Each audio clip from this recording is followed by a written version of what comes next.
Bonjour à tous et à toutes, ici Nicolas de Montréal. On est mardi après-midi et je voudrais profiter de cette vidéo pour répondre à quelques-unes de vos questions. Je suis très heureux de voir que mes dernières vidéos à propos des expériences psychédéliques ont soulevé beaucoup de questions, beaucoup de réflexions et pour moi ça c'est un signe d'intelligence. Et je ne peux que vous féliciter de poser des bonnes questions. Parce que des questions intelligentes démontrent l'intelligence. C'est pas grave si on n'a pas toutes les réponses, mais si on a les bonnes questions, on est assuré de pouvoir y répondre un jour.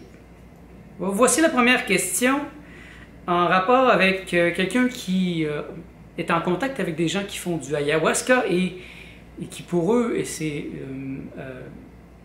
chose courante d'être en contact avec les insectoïdes dont j'ai parlé.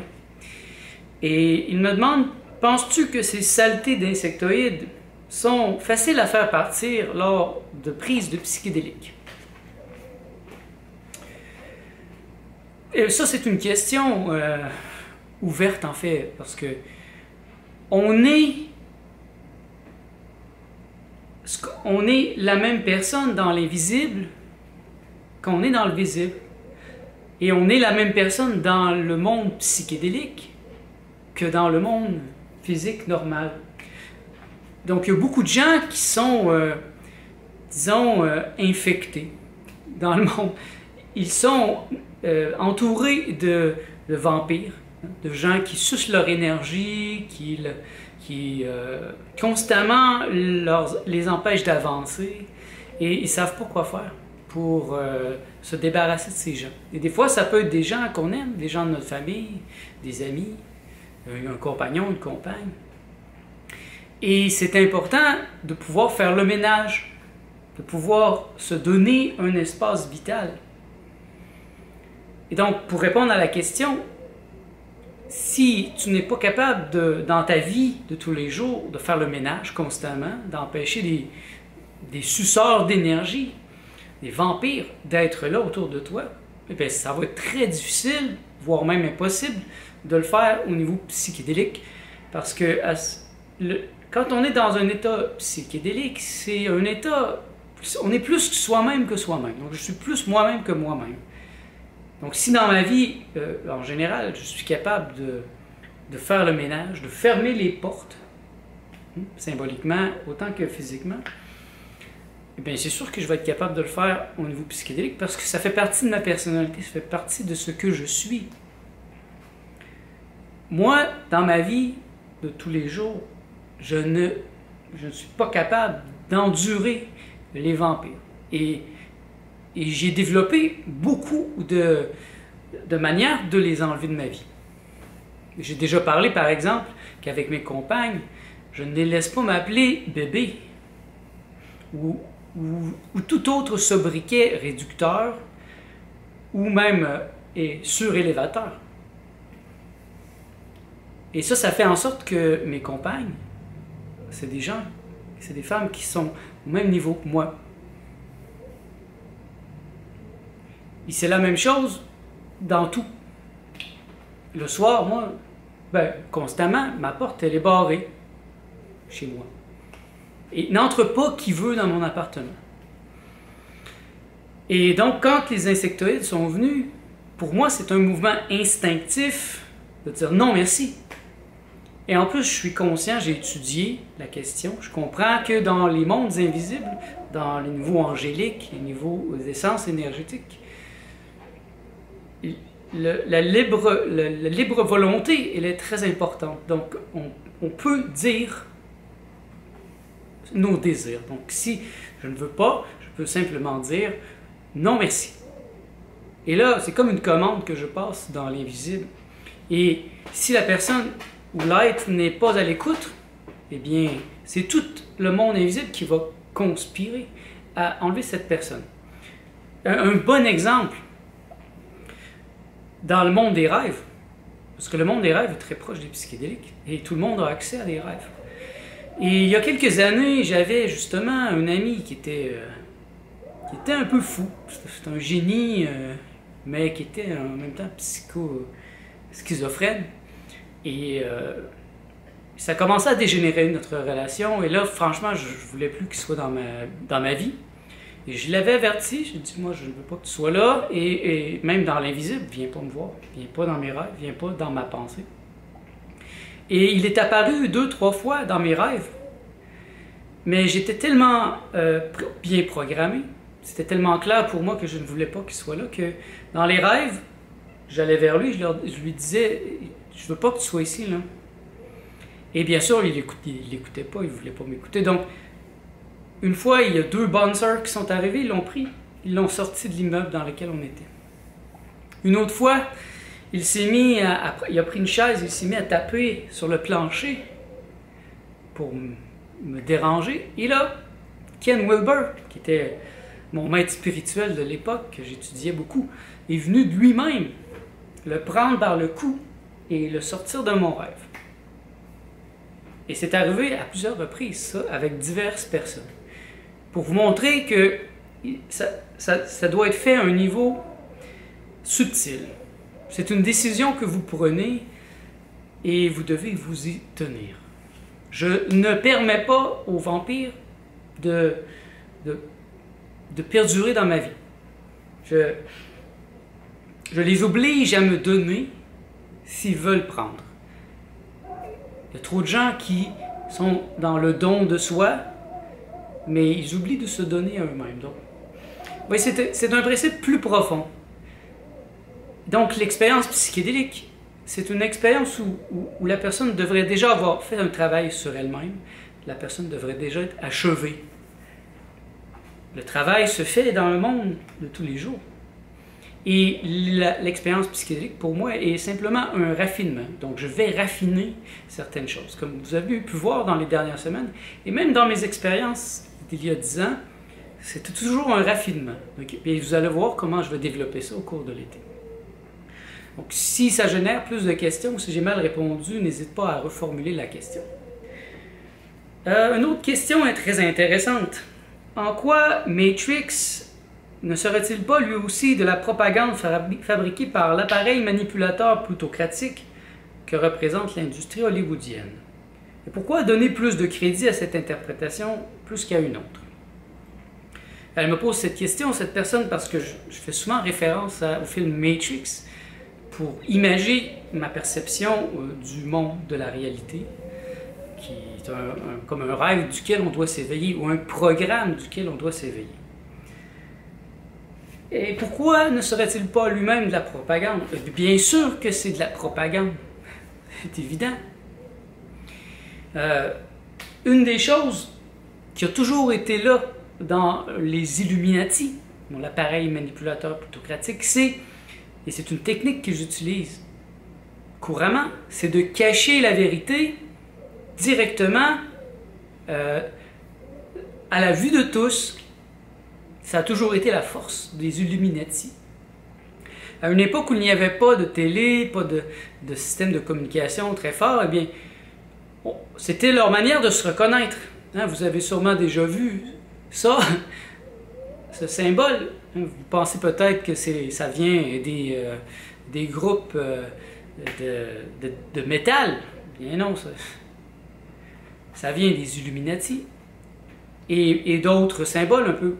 Un autre symbole, vous avez peut-être vu des photos de quelqu'un qui était comme ça, avec juste un œil, qui représente l'œil dans la pyramide.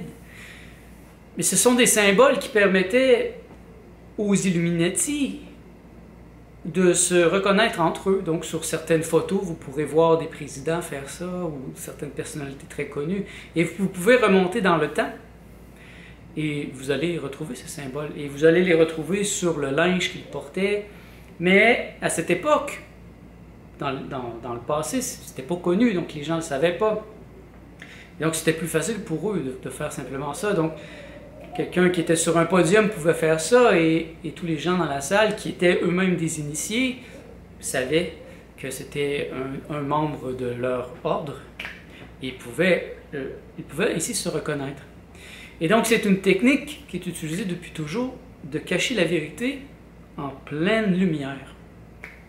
C'est pour ça même que sur les dollars américains, il y a le symbole de la pyramide. Il ne se cache même pas. Et eux autres, ils tablent sur le fait que la majorité des gens n'ont pas de jugement. Et donc, grâce à la désinformation, surtout depuis les années 70, 80, il y a de plus en plus de films là, avec de la science-fiction, des extraterrestres, des choses comme ça. Et ils se disent que s'ils nous présentent la vérité telle qu'elle, avec des petites variations, ben les gens vont croire que c'est pas vrai parce que c'est juste des films. C'est une manière de désensibiliser la population et ça fonctionne bien. Encore aujourd'hui, combien de gens croient qu'il n'y a pas d'extraterrestres, que c'est seulement de la science-fiction? Mais ça, c'est très réussi de la part d'Hollywood et de l'appareil manipulateur plutocratique. En nous montrant constamment la réalité telle qu'elle est vraiment, un point où ça devient de la science-fiction, bien les gens ne savent plus quoi croire. Et c'est vraiment ça qui ressort des questions aussi, c'est que vous ne savez pas quoi croire. Okay, c'est quoi la vérité? Et pour savoir et pour répondre à ces questions, mais il vous faut développer quelque chose de très important, c'est le jugement. Ça, c'est très difficile parce que depuis votre enfance, puisque nous sommes ici dans une société judéo-chrétienne, depuis notre enfance, on nous a dit qu'il ne faut pas juger. N'ayez pas de jugement, mes chers brebis. Soyez des idiots simples d'esprit. Laissez-vous mener à l'abattoir sans poser de questions, surtout. Ne posez aucune question. Ne jugez pas, parce que vous serez jugé. Eh bien, je suis désolé de vous dire ça, mais si vous ne jugez pas, vous n'avez pas de jugement, vous ne pouvez pas juger, justement. Il vous faut apprendre à juger. Oui, juger. Et je ne parle pas d'avoir un préjugé, un préjugement qui serait faux. Mais le jugement doit être précis, doit être juste. Quand vous rencontrez quelqu'un, vous devez le juger. Est-ce que cette personne est un vampire? Est-ce que c'est quelqu'un qui va venir sucer mon énergie? Avec quelques questions de base, c'est très facile d'avoir un jugement clair. Et même en suivant votre sentiment, votre intuition. Il faut apprendre à juger les gens, à bien les juger. Et moi, j'ai appris à juger. J'ai appris à juger les gens quand ils arrivent dans ma vie. Je leur pose une série de questions.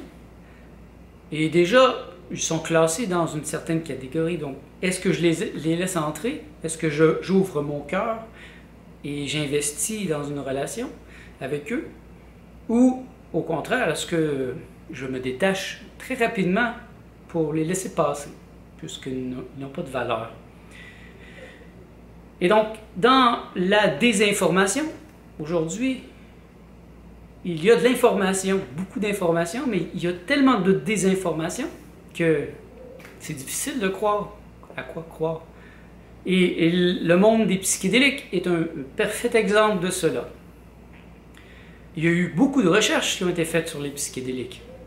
C'est indéniable pour n'importe qui est sérieux que les psychédéliques ont vraiment des bénéfices pour la conscience humaine, pour la santé mentale, physique, spirituelle de l'humanité. Mais depuis les années 60, tout un mouvement de désinformation a été formé par les gouvernements, par des gens qui ont des intérêts à ce qu'on soit malade. Et aujourd'hui encore, ça fait que je peux recevoir un commentaire comme il y a 2 semaines d'une femme qui me dit que les psychédéliques c'est de la drogue dure et que franchement je devrais avoir honte.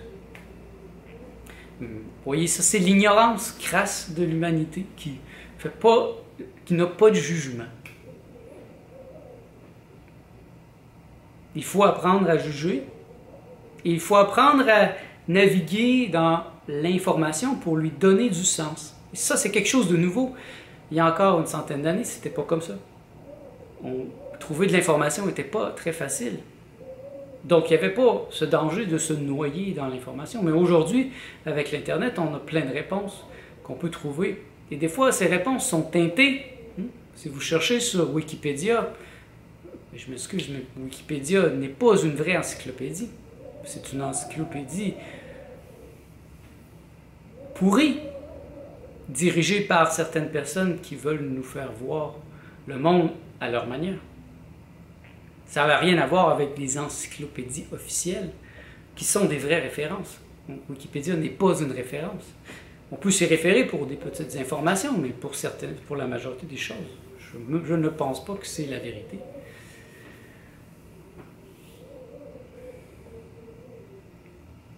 Pourquoi donner plus de crédit à cette interprétation plus qu'à une autre? Vous savez, probablement que si j'avais fait ces expérimentations il y a dans les années 70, mon code de référence aurait peut-être été Star Wars. Moi, je me sers des outils de mon époque pour comprendre la réalité, pour l'exprimer. Et le film Matrix, moi, il m'a touché. Il m'a vraiment touché profondément parce que ça allait dans le sens de ce que j'avais déjà compris. Et ils ont bien fait leur recherche. Hein. Si vous étudiez le film, vous allez voir qu'il a été basé sur certains livres en particulier, 3 livres en particulier, qui sont des livres d'une philosophie très actuelle. Donc c'est pas... c'est bien sûr, c'est une histoire, mais en même temps, il y a quelque chose en dessous. Et vous devez apprendre à utiliser votre imagination pour vous élever au-dessus de toutes les informations que vous recevez. Donc, leur donner un sens et par la création de vous-même, créer votre réalité. C'est aussi simple que ça. Vous devez être les créateurs de votre réalité. Et ainsi, vous allez plus facilement naviguer dans l'information. Voici la 3e question qui m'a été posée. Comment réellement savoir si on va dans d'autres réalités ou dimensions lors d'une expérience psychédélique? Comment savoir si l'on rencontre vraiment des extraterrestres ou des anges? Encore là, ça fait appel au jugement. Tu n'as pas le choix, tu dois développer le jugement. Et tu vas voir, tout le monde va être contre toi, on va te dire, ne juge pas. Cesse de nous juger. Mais toi, tu pourras répondre que c'est plus important dans ta vie d'avoir du jugement et d'être entouré de gens qui ont du jugement. Parce que d'avoir des gens sans jugement autour de toi, ça peut être très dangereux. Ils vont faire des décisions basées sur n'importe quoi.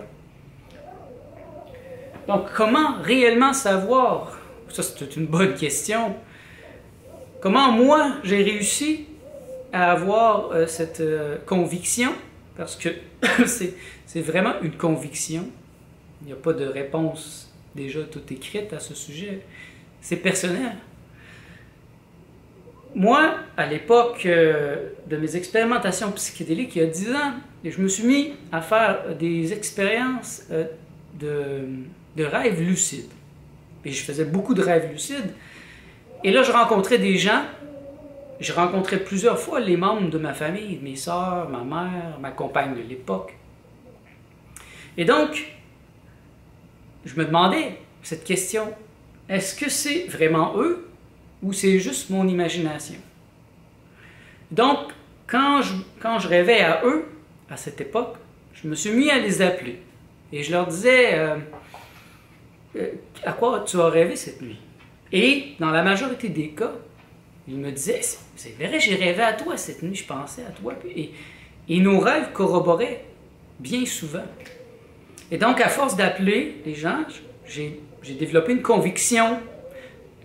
J'ai compris à quel moment c'était simplement mon imagination et que c'était symbolique. Donc, par exemple, que je rêve à ma sœur en tant que symbole ou que je rêve à ma sœur qui est vraiment un rêve de rencontre, une rencontre avec elle dans l'invisible. Et j'ai appris comme ça à faire confiance en mon intuition par, justement, la justification. J'appelais et je vérifiais. Et à un certain point, je n'ai plus eu besoin d'appeler. Je le savais. Il y a une présence. Quand c'est un ange ou un être d'essence énergétique, il y a une présence. Je sens une présence. C'est très difficile à décrire, hein, parce que c'est très subtil. Parce que je peux faire un rêve où il y a des anges, mais il n'y a aucune présence. Donc c'est des symboles. Le symbole de l'ange, le symbole de Dieu. Mais il y a des moments où il y a une présence. Comme dans mon expérience psychédélique de vendredi, il y a un moment où clairement j'ai senti une présence angélique, une d'essence énergétique.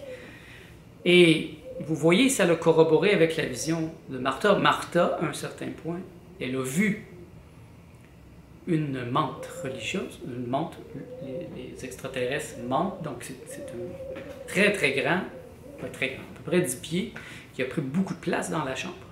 Moi, je ne l'ai pas vu, je l'ai senti de l'intérieur. Visuellement, pour moi, c'est un peu comme... Vous avez comme un mur fait en matière transparente, comme une balloune translucide, et là, quelqu'un vient pousser. Vous voyez pas vraiment la personne, mais vous voyez ses mains, son visage dans le plastique. Et moi, c'est un peu comme ça que je les sens. Donc, j'ai senti les insectoïdes comme une présence autour de moi et un genre d'ombre, mais sans vraiment, vraiment les voir, comme Martha a pu les voir. C'est donc très important de développer son centre, de développer une capacité de juger. Est-ce que c'est vrai? Est-ce que c'est faux? Parce que bien souvent, personne ne va pouvoir vous aider. Combien de médiums vivent entourés de gens qui n'ont aucunement de perception, aucune capacité de voir l'invisible? Ils sont laissés à eux-mêmes. Et moi, je pense à ma sœur, Julie, qui est médium de naissance. Et quand elle était jeune, elle voyait plein de gens dans sa chambre. Et elle en parlait à mes parents. Mes parents leur disaient « c'est juste un rêve, un cauchemar, c'est pas vrai ». Mais ça s'est avéré que c'était vrai, que finalement ma soeur, elle est médium et elle les voit. Elle a appris à les détecter avec le temps et à fermer la porte, à ouvrir la porte, à leur permettre d'entrer ou de sortir. Mais elle a dû développer un jugement. Et là maintenant c'est clair pour elle, elle le sait. Mais sans cette conviction, sans ce raffinement. Un autre exercice que j'ai fait beaucoup à l'époque, c'était un exercice pour raffiner ma télépathie.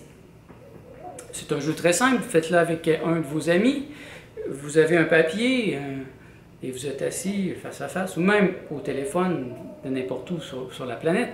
Eh bien, par exemple, je vais penser à une forme géométrique, un triangle, je vais la dessiner, je vais la regarder. Et je vais demander à l'autre de déterminer quelle est la forme géométrique que j'ai écrite, que j'ai dessinée. Et je peux le faire aussi avec une couleur. C'est très facile. Donc, vous allez voir, vous pourriez être très surpris. Vous le faites avec quelqu'un, surtout que vous aimez beaucoup. Vous allez voir que la télépathie peut être très forte. Et ça va vous aider à raffiner votre conviction. De savoir, là, c'est vrai, c'est une vraie télépathie. Je sais que cette personne pense à moi.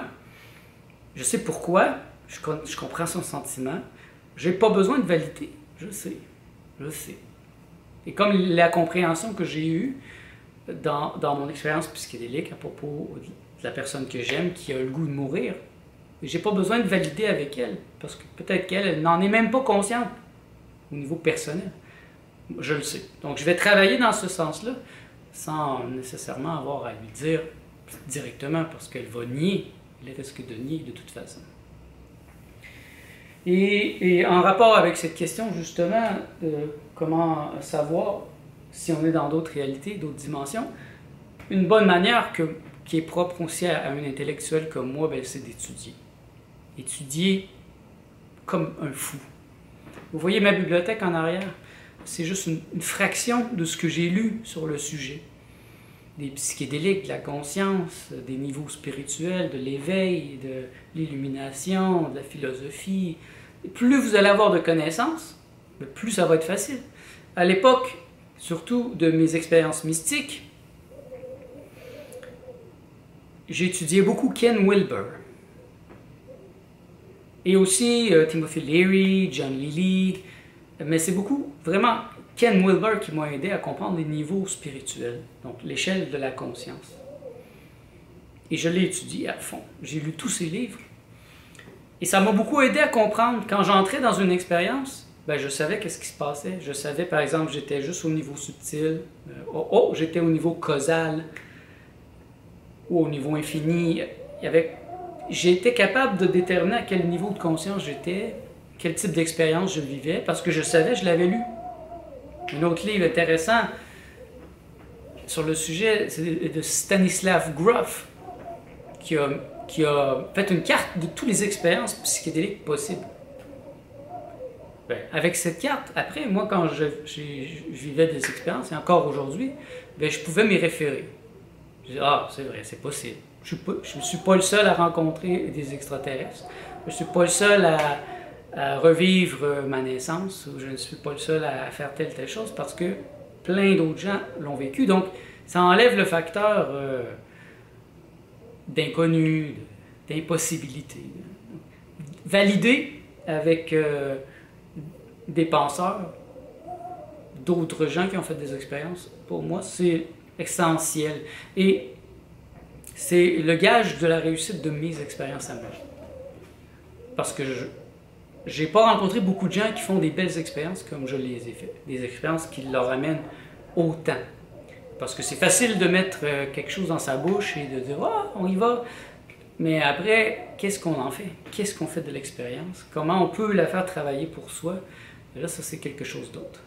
Et ça demande une grande sagesse, beaucoup de connaissances. Plus vous avez de connaissances, mieux c'est. Même les chamans, qui sont ceux qui utilisent généralement les psychédéliques, ont de très vastes connaissances. N'est pas chaman qui veut. Le chaman vient d'une longue lignée de chamans. Il a appris d'un autre chaman, qui lui a appris d'un autre chaman, donc c'est une longue lignée, un peu comme les sadhus, les maîtres de yoga. Ils apprennent leur yoga d'un maître qui l'a appris d'un maître. Et donc, c'est une longue chaîne de connaissances. Ce ne sont pas des imbéciles, malgré ce que la majorité des gens peuvent croire. Les chamans sont des sages, ce sont des saints, généralement des gens avec une aptitude à travailler dans l'invisible, très fort. On pourrait dire que le travail que j'ai fait vendredi avec ma famille, c'est un travail très, très typique des chamans. Travailler dans l'invisible, travailler au niveau de la guérison, de l'harmonisation énergétique. Et le psychédélique nous donne une rapidité, une perceptibilité assez grande pour faire ce genre de travail. Donc, pour aujourd'hui, j'en reste là. Puis, si vous avez d'autres questions, n'hésitez pas. Moi, ça me fait plaisir. Ça fait des vidéos très intéressantes. Et je serai toujours heureux d'y répondre. Merci d'être à l'écoute. On se revoit dans le prochain vlog.